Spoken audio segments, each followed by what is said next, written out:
Good evening, beloved. Good evening. Thank you all for coming for this annual Rabbi Abraham Joshua Heschel Lecture. It is a historic moment because of what we're doing, but it's also the joy of having this community back together. We welcome all of you here, and as part of the story, there are many stories that are going to be told tonight. But part of that story has to do with the mayor of Elmhurst, the city. And we needed to have our mayor here for him to tell his story and also for him to run back and do his mayor duties at the council. So will you join me as we welcome our mayor, Scott Levine, to the podium, please?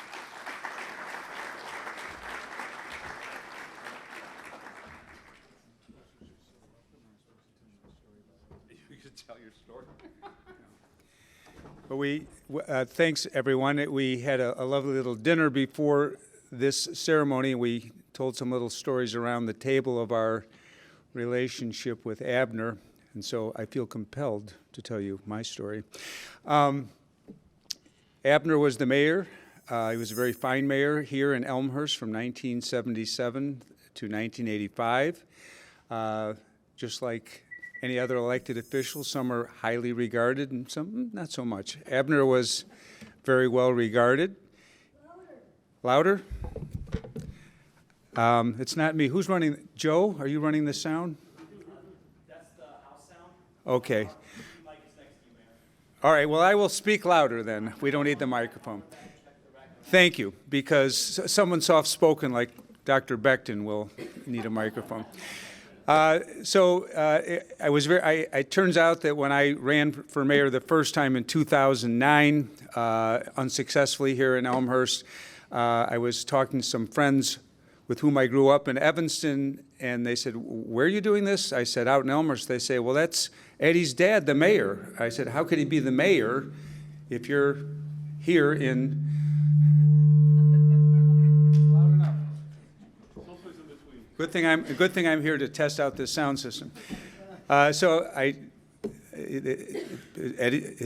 Abner was divorced. He came out here and he owned Leonard's. And I won't go too deep into stories that other people tell, but I will say he was a little crusty. He was a guy that would tell it like it is. He took the time to meet with me. By the time we had our meeting over, he had endorsed me. Didn't win, but it was the only big name endorsement I had at the time. So as a current mayor, I wanted to welcome everyone here on behalf of the city. We're very proud of Abner, and I can't stay through the rest of the evening because we have city council tonight, but on behalf of the city, we remember Abner. Have a great program.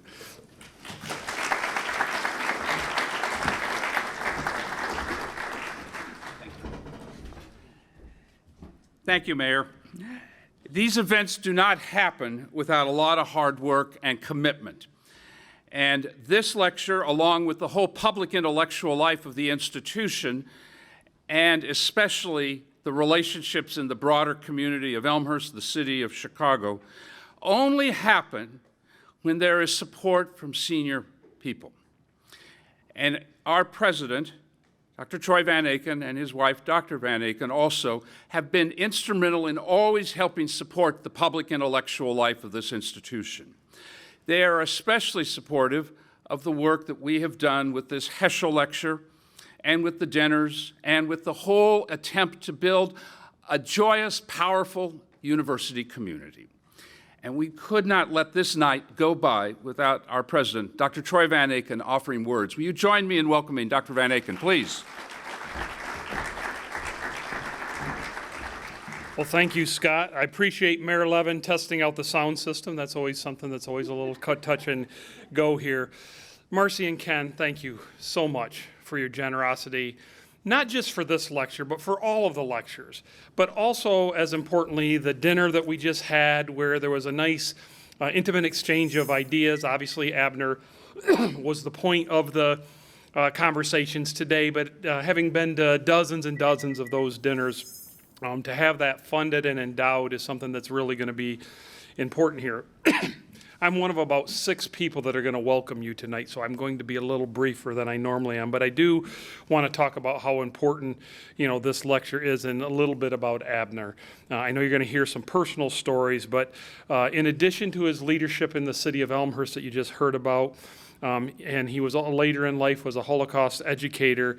He was one of Elmhurst University's longest serving trustees, and you're going to hear from one of his mentees in just a little bit. But he was also a recipient of the Founders Medal, a big deal here on campus, and also an honorary degree in 2012 that came just shortly after his passing took place. And so our community, our students, even our Fenwick students who are always here, you're faithful. You're faithful in showing up to these lectures. Really are going to benefit from this endowment and also Abner's work here. And so it's my pleasure to welcome Rabbi Bob, somebody who I've got to know pretty well. Professor Avi Barnes is our head of our local campus Hillel. Sam Cotton, I saw Sam someplace here. Sam's also here. Yes, Sam had dinner with us. Sam, I think he's a senior, but he's only a sophomore, so we've got 2 more years. He's only about to get to the halfway point of your time here on campus.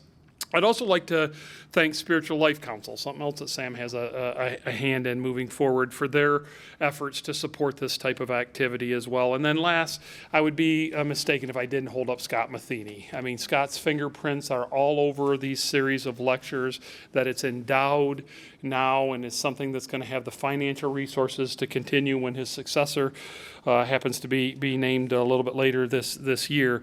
But Scott, it's never escaped me how important these types of religious lectures are, and your involvement in this, and it's very much appreciated. And it's one of those things that if we want to think about your legacy, much like when we talk about the Niebuhrs and Abner and others, decades after your time on this campus is no longer as plentiful, we're going to be talking about these, and your name will be mentioned in reverence as well. So with that, thank you.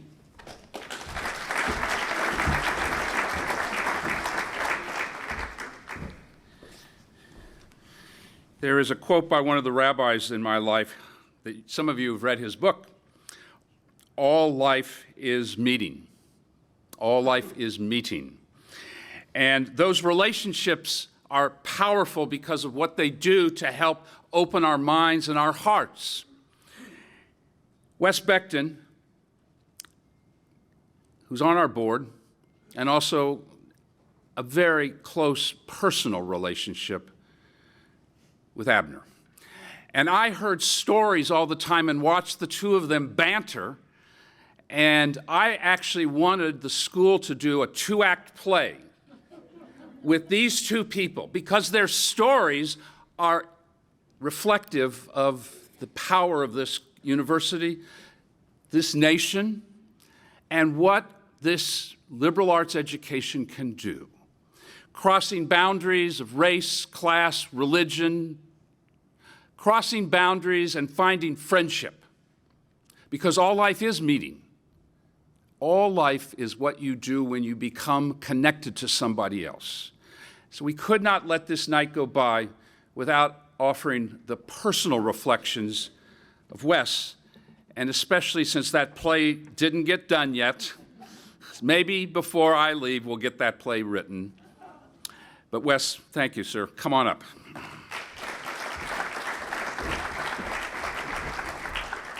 Thank you, Scott. And can we give Scott a round of applause for everything he does for the institution? Ken, Marcy, Larry, thank you for this gift. Thank you for everything that you've done to make tonight possible. Abner Ganet was my friend. He was a very dear friend. I miss my friend Abner Ganet, and I hope to be able to share with you just a few stories about Abner. And I'm going to start most recently. We lost him in 2012. Last year, we scattered his ashes in the scattering garden here on campus. And in typical Abner fashion, we scattered his ashes, and then it didn't rain for 2 months, and they just blew all over the place. I think that gives you a little bit of insight into Abner, my dear friend. He was direct, highly opinionated, and highly loyal. And some people might even say just a little bit stubborn. I met Abner Ganet when I was the executive director of the Elmhurst Outpatient Surgery Center. I had just come back from a vacation, and the nurses said, hey, we've got a new volunteer that's working here. He used to be the mayor of Elmhurst. And I said, oh, well, let me go out and meet him. I went out, said, hi, I'm Wes Beckton. I'm the executive director. Abner looked at me and said, I know who you are. And if you knew Abner, that was the exact voice that he'd used. So I said, okay, great, nice to meet you. I went over, started talking to a few of the nurses, telling them a story, asking them what had been going on. Abner comes over, he had followed me and said, that's not what happened, this is what happened. I'm like, all right. I go back to my office. He follows me in there and literally starts yelling at me for no reason. And I looked at him and I said, Abner, I've got work to do. Would you please shut up? He gets this smile on his face, turns around and walks out. Came back in about 30 minutes later, and that was the start of an amazing friendship, one I haven't been able to replicate since. If you look at me and if you knew Abner, we don't look a lot alike. We used to joke that we were brothers, and some people didn't get the joke. But here's the thing. We had something in common, and it was a love for this country. Abner was a veteran. Marcy's going to talk a little bit about his experiences, excuse me, during World War II. But I also served in the military, and that bond transcended all the other stuff that could have potentially divided us, whether it's height or hairstyle or race or religion. None of that stuff mattered, and I got an opportunity to know Abner on a level that I would go as far as to say that not many people did, telling me stories about what it was like as a young Jewish kid growing up on the west side of Chicago, crossing certain street lines and getting chased home by bullies. That's what Abner lived through. But Abner was also the guy that lied about his age to enlist in the army so he could go fight Nazis in World War II. And if you don't know the story, Abner fought his way across Europe, ended up liberating the Buchenwald death camp. Fast forward a little bit more, Elie Wiesel, Nobel laureate, who I know you're going to hear more about this evening, was on campus. Abner was asked to escort Elie Wiesel around the campus. As the story has it, where was it, Scott? Someplace over here, over here. They were sitting down under a tree. Elie Wiesel asked Abner, Abner, what did you do during the war? Abner said, I can't talk about it. It's too difficult. Elie Wiesel kept after him, and finally Abner said, look, I enlisted in the Army in the 1st Infantry Division. We fought our way across Europe. Our unit ended up liberating the Buchenwald death camp. Elie Wiesel stopped him, said, what day was that? Abner gave him the exact day of the week, the date, the month, the time. Elie Wiesel stopped him again and said, Abner, you saved my life. I was supposed to be executed the next day. True story, and it still gives me chills every time I tell the story. Elie Wiesel told Abner, you've got to tell this story, because if you don't tell the story, the same thing could happen again. So from that point on, Abner made it his mission to go to any organization that would have him, whether it was a synagogue, a mosque, a church, a middle school, a high school, civic organization, and he would tell the story about his experience there. And he always said two things. One was man's ability to be inhumane to other people. He said, you know what? If we're not careful, that can happen again. It's so easy to be mean and to be cruel to other people. We can start treating them like they're objects and not like human beings. And Abner would talk, and the audiences, even these bratty middle schoolers, would just listen to what he was saying. It was so powerful. And then the other thing that Abner talked about was the consequences of being indifferent, meaning you know something's wrong, but you don't do anything about it. And I've wondered, everything that our country's gone through over the last few years, I've wondered what Abner would say. I guarantee you he would have something to say about our present time. Abner was one of a kind. On a very personal note, if it wasn't for Abner, I wouldn't be a trustee. He got me involved in the Rotary Club. He got me on a bank board. And I still remember when I found out that we had lost him. It was definitely an emotional time. For those of you that didn't get to know him, you missed out because there are no more Abners. That mold was broken. There's no filter when Abner spoke. One last story. My father lost him just a little over a year ago. My father was a very successful Army general. My father had been in a bunch of different things, was a director of FEMA, retired as a 3-star general. When Abner met him, I had arranged this. Abner came over to the house with Jan. And Abner, before he said anything, he just started yelling at my dad. He started yelling. I'm like, Abner, what are you doing? It's like, I always wanted to yell at a general. That was Abner. You know what? He was a special person. Thank you all very much for your time.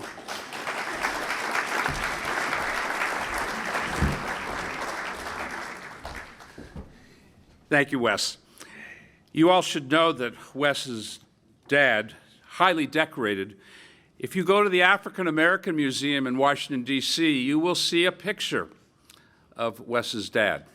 And whenever we go to the Holocaust Museum in D.C. and also to the African American Museum that Mary Kay Mulvaney, who's here, and a number of the faculty have led with me, we always make sure that they see these pictures. We always make sure that they see the story and the connections, because that's what we're doing tonight, is sharing stories about the connections that give life and challenge and open our hearts and our minds. And around dinner tables, lives are changed. And around those dinner tables that some of you know because your lives have become something totally different. One of those tables is downstairs. It's called the President's Dining Room. And we've had the joy of hosting so many people to have dinners, break bread. And it was at one of those dinners that Marcy Siegel, Abner's daughter, was at. And she was so touched by the exchange with students, faculty, community, the lecture, the guest lecture, that she began to imagine as we talked what this meant.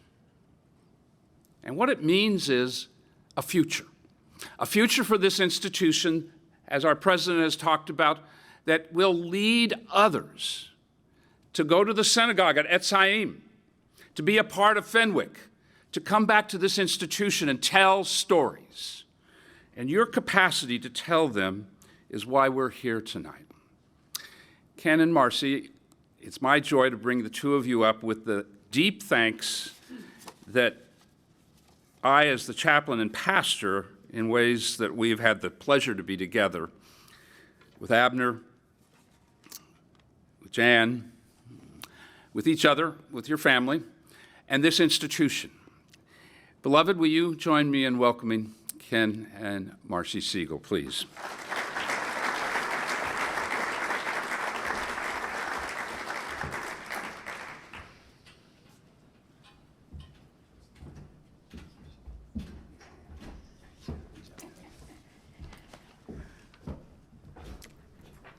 Can you hear me? Okay. If you can't, like, wave at me or something. Thank you all for being here tonight. It is an honor that you give us, and many of you that are in this room that I know from Etz Chaim, I know knew my dad. And so I'm really grateful to you for being here tonight in support of this and in support of us. This is my husband, Ken, as you heard, and my brother, one of my brothers, I have three, Larry is also here. Larry, wave your hand. Younger brother. Justice, empowerment, truth, and righteousness. Those are qualities exhibited by my father in many ways, sometimes crusty, as the mayor described, sometimes just from his heart, but always, always deep down, I think, with love. Unless he was angry at someone, then that's a different story. I'm Abner's eldest child and his only daughter, and I'm exceedingly proud of the man, father, grandfather, and great-grandfather that he was. And Ken and I are exceedingly blessed to be able to create this endowment in my dad's name and his memory, with the support of our Ganet family. Growing up, he was a loving and caring father. He also became like a father to, I think, many of our friends, but for me in particular, my best friend growing up, who lost her father when we were in 3rd grade. And she really became and still is like my sister. He encouraged her.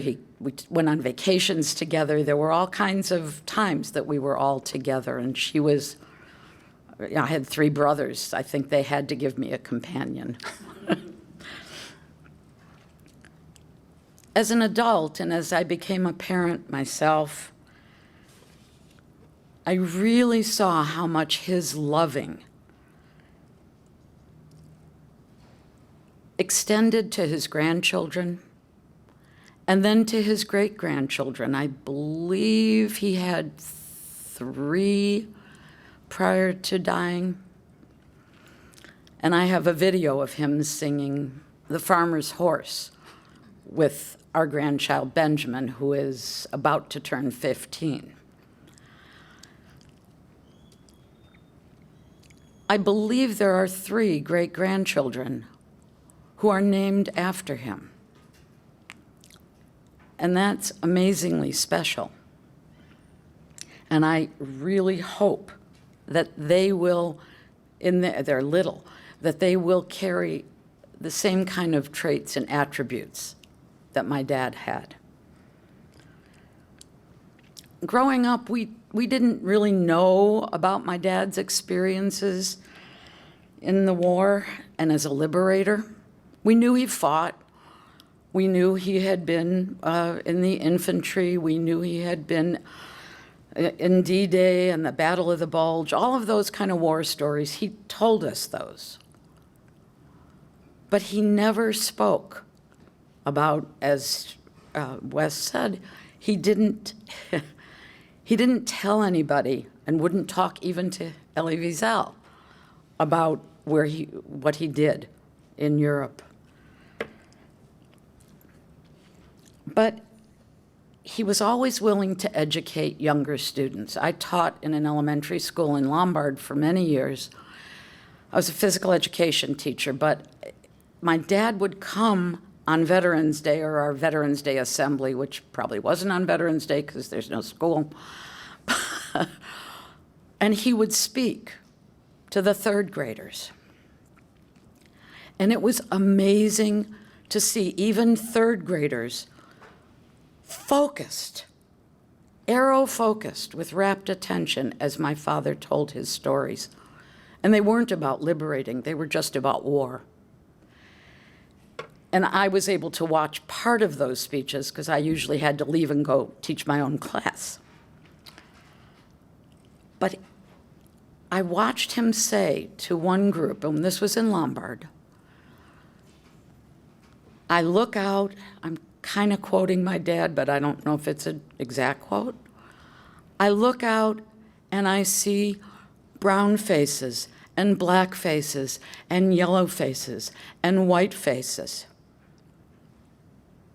And you are so lucky to be going to school with all different kinds of people and getting to know them and be friends with them. And that is how our world will become a better place. Now, I almost was brought to tears watching my father speak, and I realized then as well that he was a natural educator. He just knew what to say, and it held their attention.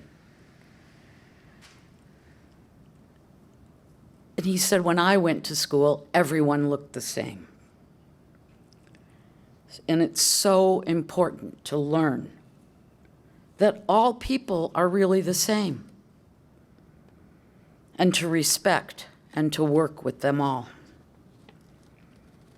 And then he went on to talk about the injustices of trying to harm other people just because they think differently or look differently from yourself. And that he hoped, and you heard this from Wes too, that there will never be another war fought because people do not respect or understand others from a different culture or background. He was so sure, maybe not, but he seemed it to me, that World War II was the war that initiated peace and respect and justice for our world and all the people in it. And I wish I could believe that too right now. Another story that I received from another friend from Chaim is that my dad was his guiding light and a clear, outspoken teacher to his high school classes at the synagogue every year. He was never afraid to speak truth to power, including generals, I guess,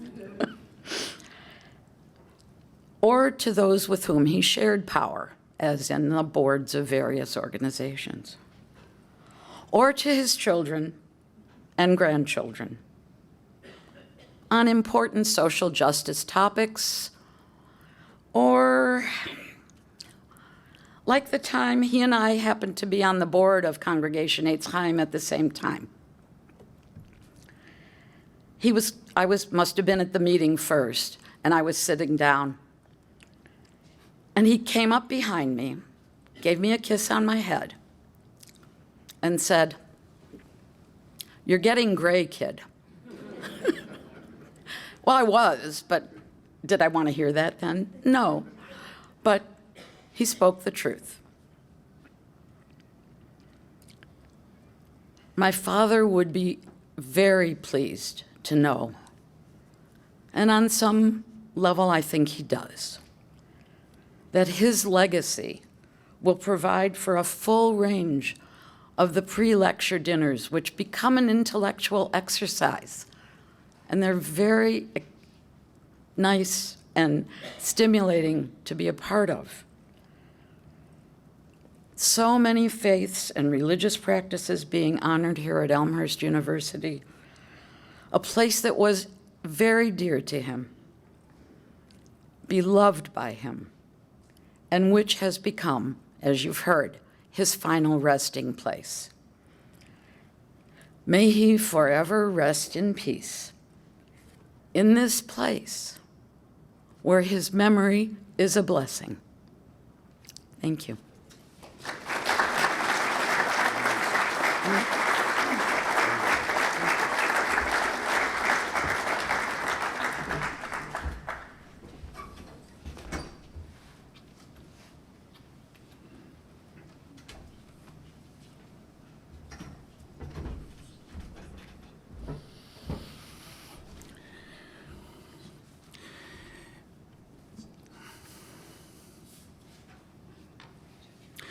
For those of you who are not Jewish, may you learn these words. May his memory be a blessing, always. For those of you who are taking notes for Fenwick and for Rabbi Koznowski's class, the students here, there are names that I want you to make sure you write down. Abner Ganet's one of them. Rabbi Abraham Joshua Heschel is another. There will be a few more names. but this is the study of what we do. And there are a number of faculty that are here because we believe that the study of what we do matters, and it changes lives. And in those changes, the psalmist says that you may find life. Our chair of our religious studies department is here to offer his reflections on the importance of this time. Dr. Mladen Turk is a distinguished scholar, and along with Professor Nancy Lee, who is also here from the department, they will help with the nurture and care of these lectures and dinners and the soul of this institution as we go forward, along with the president and all that are here. You should take a class from both Professor Lee and from Mladen Turk. It's a good thing to do, and it's also a good thing that you're taking a class from Rabbi C. Will you join me in welcoming Mladen Turk, please?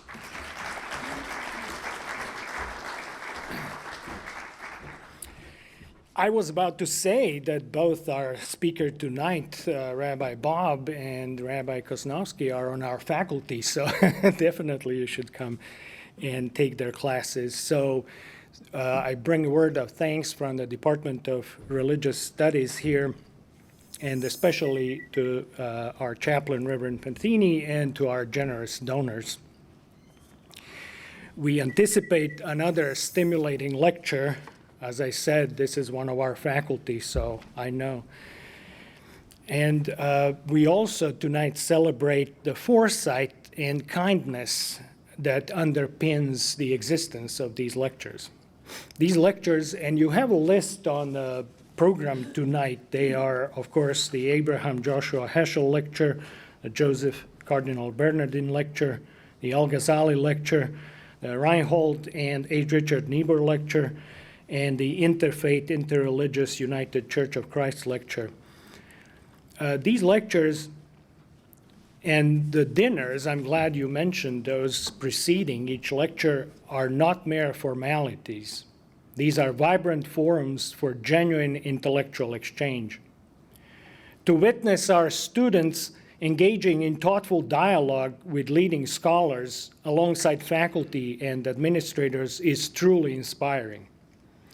It is in these moments of shared inquiry that deeper understanding takes root, challenging assumptions and fostering a nuanced appreciation for the complexities of religious traditions. Theologian Reinhold Niebuhr, who was also a very good friend of Rabbi Heschel, wrote, "Nothing that is worth doing can be achieved in a lifetime. Therefore, we must be saved by hope." These lectures and your gift that sustains them embody this very hope. These lectures are a testament of this institution and the enduring value of intellectual curiosity and its crucial role in shaping well-rounded, intellectually agile individuals. It is an investment in the future, ensuring that generations of students will have the opportunity to grapple with these vital questions.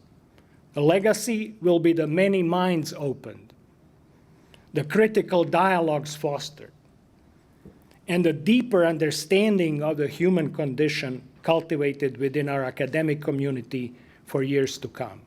Thank you.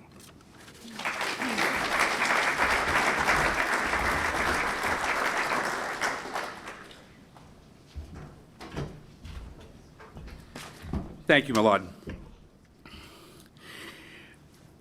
Rabbi Heschel has a daughter. Her name is Susanna Heschel. She's on the faculty at Dartmouth College. She was, however, in Cleveland at another school when I came, and I called her and said, "We want to start this." And she has given full blessing. She has copyright. She has a letter from the university to give us the permission to do this. So I can say that and check that box for the legal matters. But we were pleased to host her in 2003. And Rabbi Steven Bob, who was and still remains to be part of our staff, was asked why this title for tonight's lecture in 2003. So hopefully you didn't just dust off the notes and bring them back since 2003. It's a few years. But it was at that lecture that we introduced Moral Grandeur and Spiritual Audacity, which is the name of the book that she put together of her father's writings.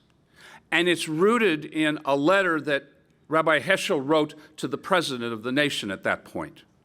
The time is now for moral grandeur and spiritual audacity. Heschel wrote that to President Kennedy before he was assassinated. It was just before he was assassinated. Rabbi Bob has been with us since we started the Holocaust Project 35 years ago.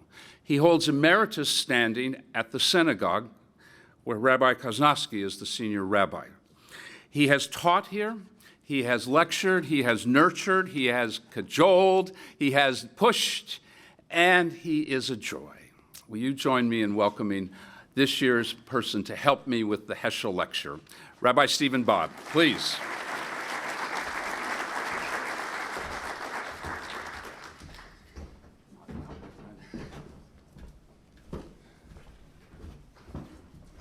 Scott and I thought that this year the topic of the Heschel Lecture should be Heschel. We've had a variety of scholars talking about a variety of subjects over the years, some local leaders, some national figures. Tonight, the two of us are going to share our thoughts about Abraham Joshua Heschel. We cannot be comprehensive. We could have a course on the thoughts of Abraham Joshua Heschel. We're going to pick a few of Heschel's main ideas that we think are main ideas, and I get to begin. Abraham Joshua Heschel stood with one foot in the world of Jewish tradition and one foot in the modern world. Heschel was born in Poland in 1907 to an important Hasidic family. He is a direct descendant of the prominent Hasidic leader, the Abner Rebbe. I'm sure you have not heard of the Abner Rebbe, but you can go home and look him up. A major Hasidic figure, and our Abraham Joshua Heschel is a direct descendant of him. Heschel did not remain in the Hasidic world. He entered into the modern 20th century academic world. In 1927, at the age of 20, he went to Berlin to study philosophy. Between the world wars, Berlin was a major center of learning. In those days, if you wanted to study philosophy, one went to Berlin. It's hard to understand that knowing what happened later, but in the 20s and the 30s, Berlin was the center of philosophy. Heschel earned his PhD in philosophy at the University of Berlin in 1933, and he was ordained a rabbi at the modern rabbinic school, the Hochschule für die Wissenschaft des Judentums, in Berlin in 1934. I would love to sing to you the school song of the Hochschule für die Wissenschaft des Judentums, but I will be satisfied being able to pronounce it out loud. I'm sure it's a wonderful song. Heschel's contribution to the field of Jewish thought reflects his Hasidic background and his academic credentials. In keeping with the Hasidic background, he calls us to experience God, not just to look for God in words, but to look for God in our experience. And as a result of his philosophic training, Heschel asks us to understand God as an idea. As Heschel was completing his studies in Berlin in 1933 and 1934, the Nazis were coming to power. In 1938, the German government deported all the Polish nationals who were living in Germany, so they sent Heschel back to Poland. In 1939, just weeks before the Germans invaded Poland, Rabbi Julian Morgenstern, the president of the Hebrew Union College in Cincinnati, arranged for Heschel to escape to America. When Rabbi Herman Schallman was our Heschel lecturer some years ago, he spoke about welcoming Rabbi Heschel to the campus in Cincinnati. Heschel remained at HUC in Cincinnati for 5 years. He then moved on to the Jewish Theological Seminary in New York City. JTS was a better fit for Heschel theologically. Heschel's students at JTS loved him.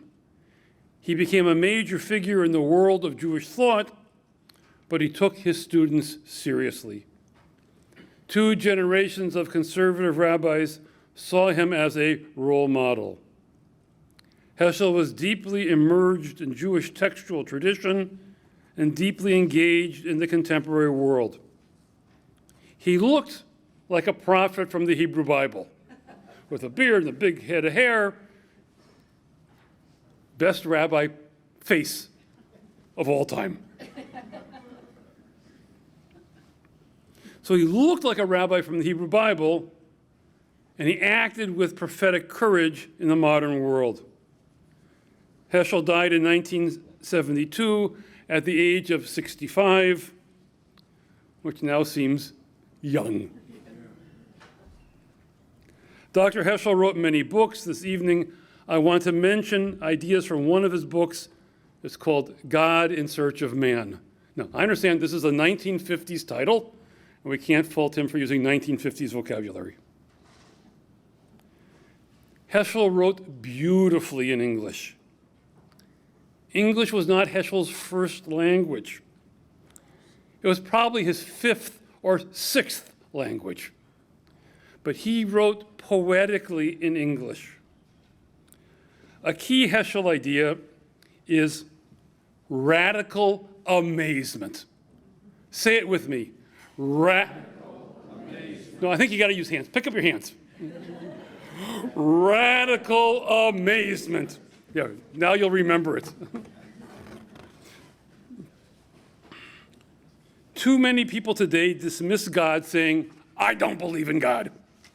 Sometimes they just say, I don't believe in God, but mostly it's bitter. I don't believe in God.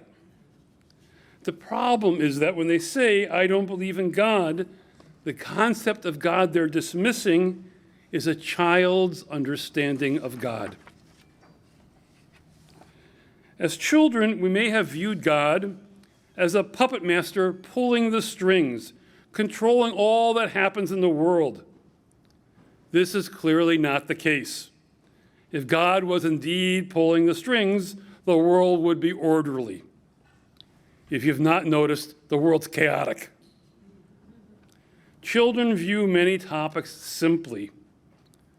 As a child, my understanding of money, for example, was very limited. I received a weekly allowance from my parents, and each week I could decide whether to buy a candy bar or baseball cards. That was the big decision I had each week. As I grew towards adulthood, my understanding of money grew step by step. When I was 13, I received a bar mitzvah present from my grandfather.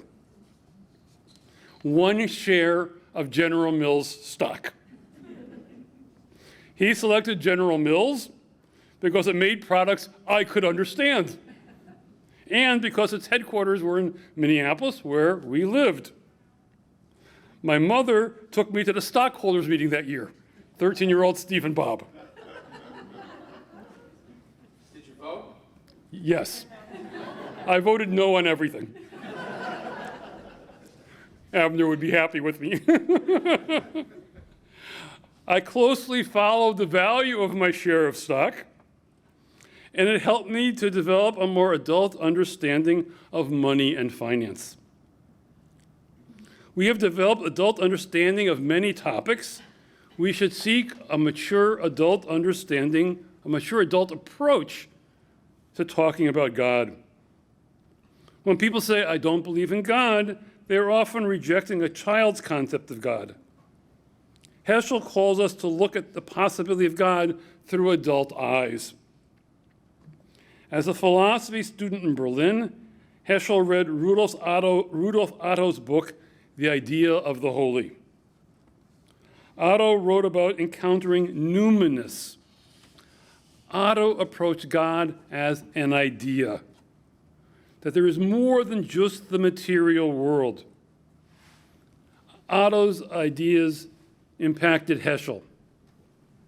In his book, God in Search of Man, Heschel wrote the following: "The grand premise of religion is that a person is able to surpass oneself, that a person who is part of this world may enter into a relationship with God who is greater than the world, with people that people may lift up their mind and be attached to the absolute."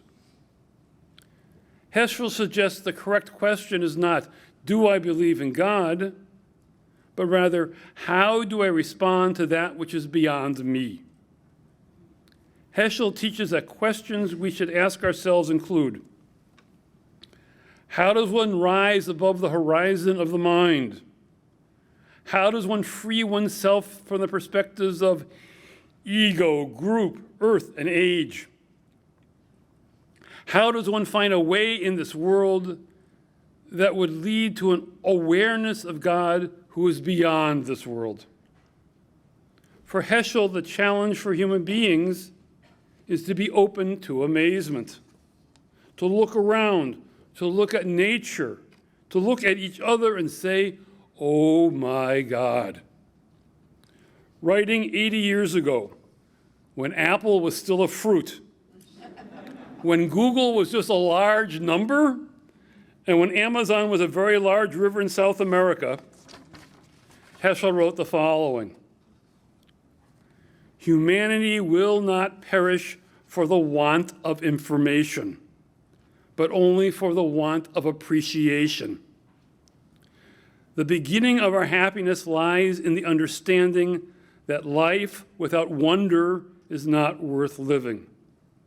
What we lack is not a will to believe, but a will to wonder." Heschel worried about religion in his time in mid-20th century America. His concerns seem relevant to our era as well. He wrote, "Religion declined not because it was refuted, but because it became irrelevant, dull, oppressive, insipid. When faith is completely replaced by creed, worship by discipline, love by habit, when the crisis of today is ignored because of the splendor of the past, when faith becomes an heirloom rather than a living fountain, when religion speaks only in the name of authority rather than with the voice of compassion, its message becomes meaningless." Heschel calls for religious life to be filled with radical amazement. Heschel, in his beautifully written book, The Sabbath, explains that to Jews, sacred time is more important than sacred space. He describes the Sabbath as a palace in time. He wrote, "Judaism is a religion of time, aiming at the sanctification of time. Unlike the space-minded person, to whom time is unvaried, homogeneous, to whom all hours are alike, quality-less and empty shells, the Bible senses that the diversified character of time, there are no 2 hours alike. Every hour is unique, and the only one given at the moment, exclusive and endlessly precious. Judaism teaches us to be attached to the holiness in time, attached to sacred events, to learn how to consecrate sanctuaries that emerge from the magnificent stream of a year. Sabbath are our great cathedrals, our holy of holies. It's a shrine that neither the Romans nor the Germans were able to burn." Abraham Heschel died 54 years ago, but his words continue to be contemporary. He said, "People of our time are losing the power of celebration. Instead of celebrating, we seek to be amused or entertained. Celebration is an active state, an act of expressing reverence or appreciation. To be entertained is a passive state, is to receive pleasure afforded by an amusing act or a spectacle. Celebration is a confrontation of giving attention to the transcendent meaning of one's actions. Radical amazement led Abraham Joshua Heschel to act in his time, in his 20th century world. Radical amazement can lead us to act in our time, in our 21st century world. Thank you.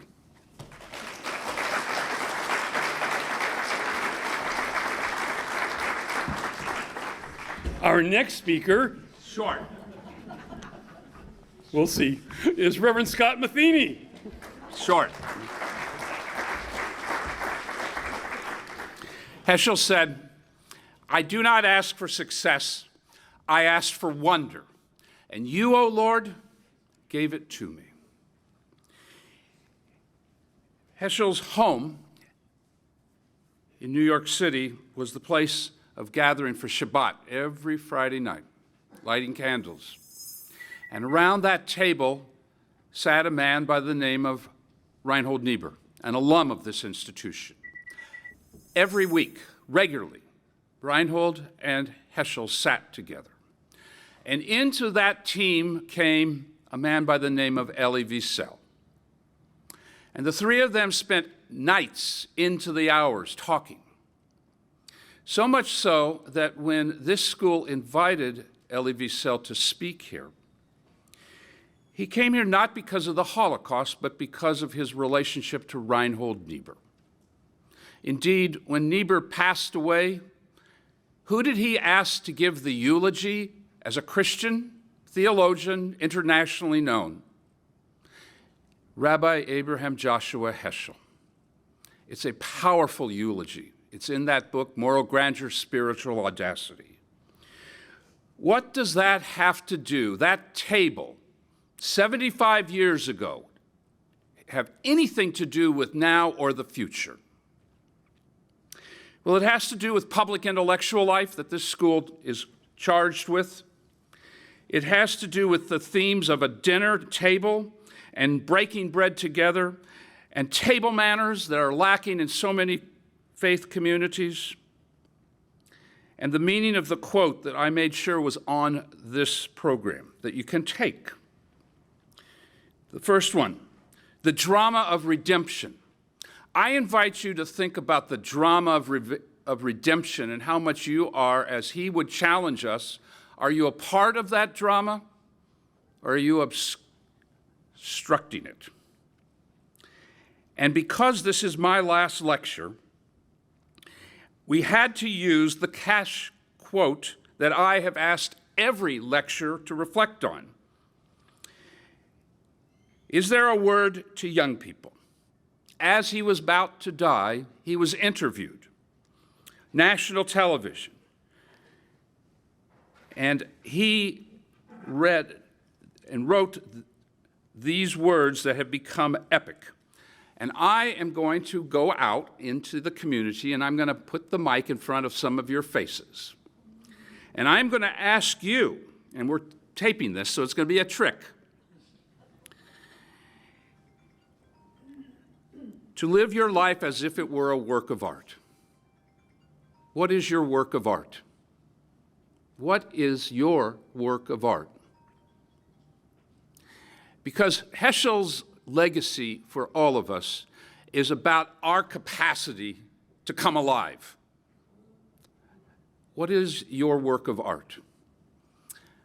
I'm looking at one of our faculty back there, Ty, and thinking about what you do with the first-year seminar students and how you help them become a part of this institution.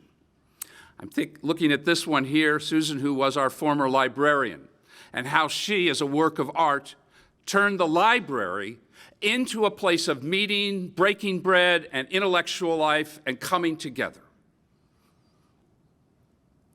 What is your work of art, beloved?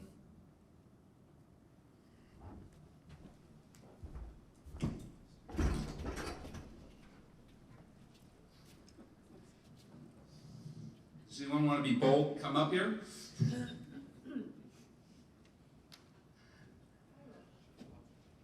Can you tell me your name? Karen Burstein. My work of art is my relationships with the people that are in my life and the new ones I've yet to meet. Perfect.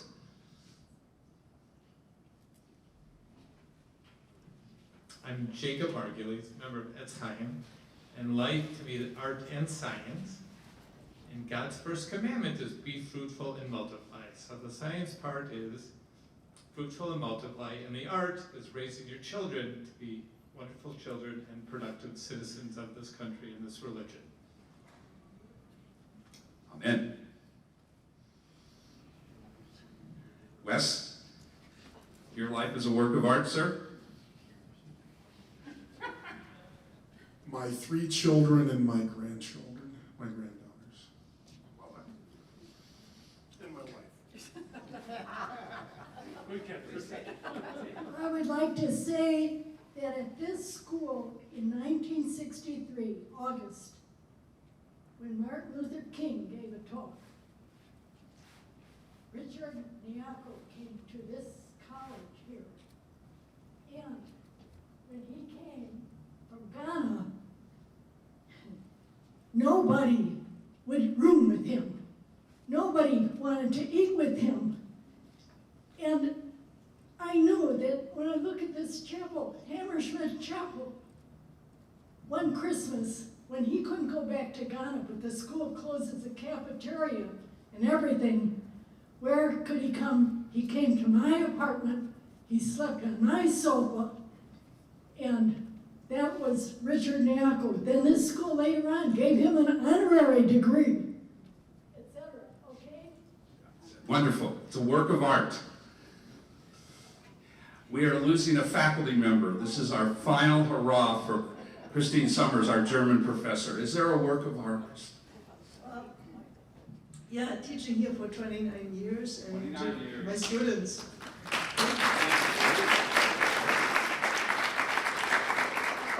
A work of art. Marcy. I would say there are so many in my life, but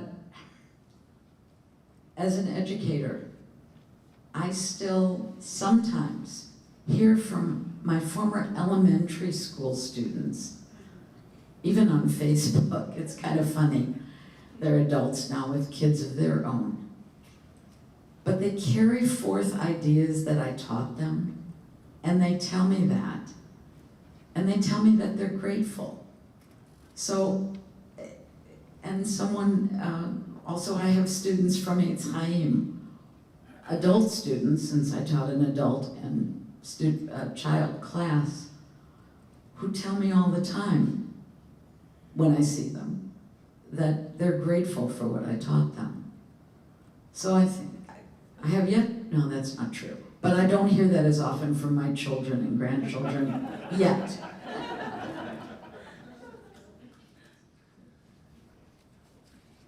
Thank you, my friend. You're brave. You're going to need extra points for. My name is Eric Kosh, and my work of art is my relationship with my family and friends. Excellent.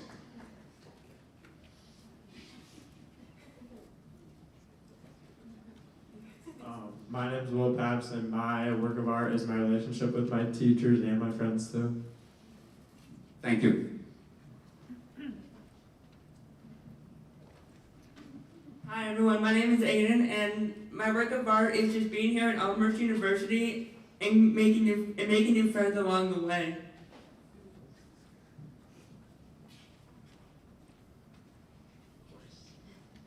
Hi, I'm Nana, and I would say that my work of art is being able to be part of 2 Jewish communities, both my community in Greece and also this one here. That is so welcoming. And then I was going to be part of the leadership of Spiritual Life Council on Wednesday. She already is. Ken. Hi, I'm Ken Siegel. Again, I would say my work of art, and it focuses on the work part perhaps, but the artist part, is as an obstetrician, I was blessed to be involved with a miracle of conception, of pregnancy, and of birth. There is no other miracle, I think, that is bigger than that. I miss it desperately, having retired, but you have to pass the baton on sometimes.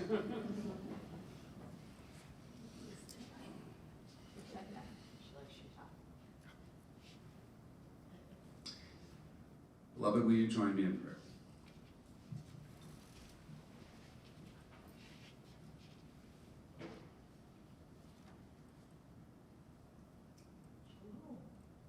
For this time, Almighty One, we give thanks. For young people who ask questions about what life should be and could be, that they might grow into becoming a place at Elmhurst that is home. And that we who are blessed with this institution and the gifts now release it into the fullness of creation that you give with imagination, creativity, and wonder. For Rabbi Heschel, the legacy that he rests in, and that this institution might work forward. Be with all those communities that are here tonight. Fenwick High School, congregation at Chaim, this university, and others. For we are touched with times like this where we know that we are held in your eternal hands, and that our minds and lives are changed because of you and because of each other. So take us with thanksgiving and joy. Hold us as we walk in love into finals, ready to give ourselves again and again to the daily task, but also